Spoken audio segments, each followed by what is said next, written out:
Assalamualaikum warahmatullahi wabarakatuh. Perkenalkan, nama saya Muhammad Taqil Madani dari kelas 12 MIPA 2. Di sini saya akan membahas tentang elektrokimia dan juga sel volta.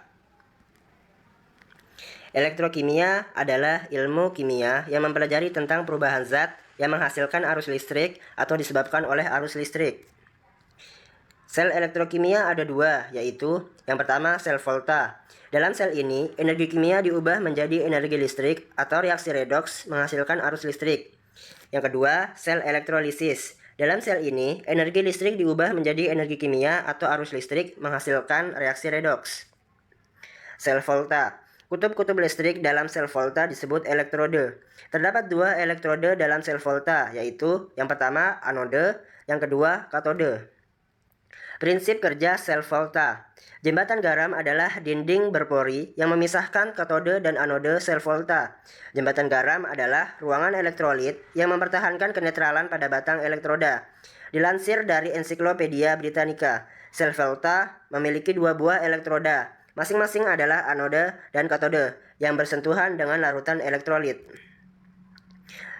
Yang pertama anode, yaitu bermuatan negatif, mengalami reaksi oksidasi, melepas sejumlah elektron.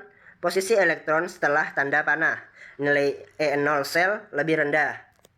Kemudian katode, bermuatan positif, mengalami reaksi reduksi, menangkap sejumlah elektron.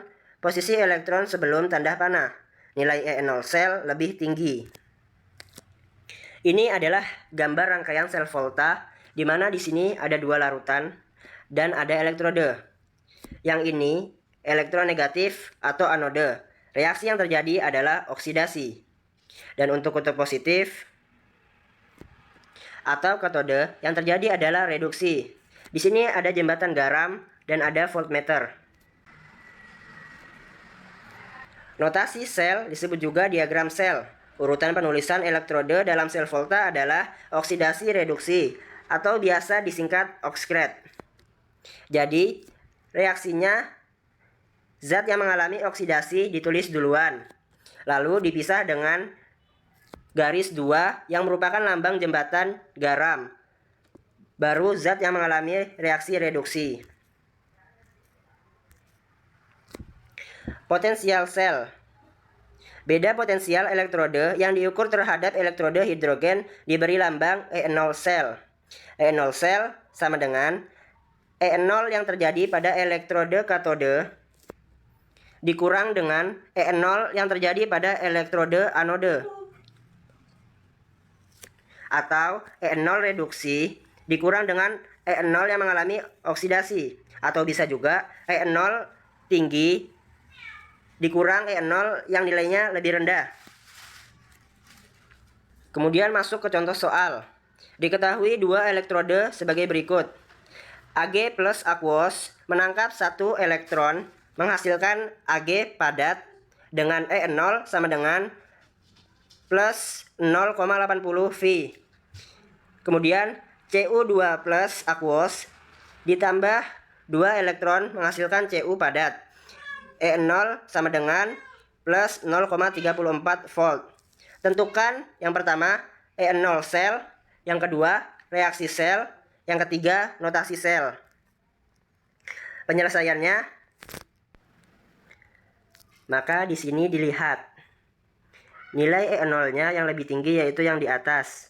Maka di sini tinggi dan yang di bawahnya rendah. Nilai E0 yang lebih tinggi yaitu katode dan yang lebih rendah yaitu anode. Kalau di kutub katode, yang positif itu reaksi yang terjadi reduksi dan di anode oksidasi. Untuk reduksi itu menangkap elektron sehingga sisi elektronnya sebelum anak panah. Sedangkan oksidasi melepas elektron sehingga elektronnya setelah anak panah. Di sini sudah sebelum anak panah. Maka reaksinya tetap. Yang bawah mengalami oksidasi, maka posisinya setelah anak panah karena melepas. Padahal di dalam soal sebelum anak panah, maka reaksi dibalik. Kemudian yang nomor 1 yaitu E0 sel sama dengan E0 katode dikurang E0 anode atau E0 reduksi dikurang E0 oksidasi. Atau bisa juga E0 yang nilainya tinggi dikurang E0 yang nilainya rendah. Maka positif 0,80 dikurang positif 0,34 volt. Maka sama dengan positif 0,46 volt. Kemudian yang nomor 2 yaitu reaksi sel, anode atau oksidasi, dan katode atau reduksi. Yang anode yaitu Cu padat menghasilkan Cu2 plus aqueous ditambah 2E, yang mana nilai E0 nya sama dengan negatif 0,34 V. Di sini sudah dibalik dan nilai E0 nya juga ikut dibalik dari positif menjadi negatif. Selanjutnya untuk katode, Ag plus aqueous menangkap satu elektron menghasilkan Ag padat, di mana nilai E0 nya sama dengan positif 0,80 volt. Lalu jumlah elektron yang dilepas harus sama dengan jumlah elektron yang ditangkap. Karena belum sama, maka disamakan dulu dengan mencari KPK-nya. Elektron yang ada di atas ada 2 dan yang di bawah ada 1. Maka KPK-nya antara 1 dan 2 yaitu 2. Maka yang di bawah dikali 2, yang di atas dikali 1.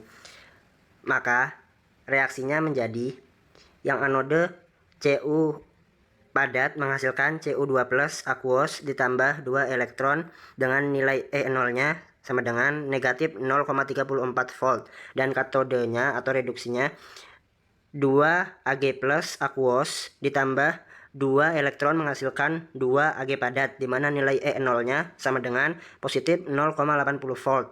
Mengapa E0 nya tidak dikali 2? Karena yang dikali 2 hanya koefisiennya saja. Kemudian karena elektronnya sudah sama yaitu 2 elektron, maka bisa kita coret. Kemudian kita jumlahkan, maka hasilnya Cu padat ditambah 2 Ag plus aqueous menghasilkan Cu2 plus aqueous ditambah 2 Ag padat dengan nilai E0 sama dengan positif 0,46 volt. Kemudian yang nomor 3, notasi sel atau diagram sel sama dengan zat yang mengalami oksidasi ditulis dulu, lalu dipisah dengan garis 2 sebagai jembatan garamnya. Lalu reaksi yang mengalami reaksi reduksi.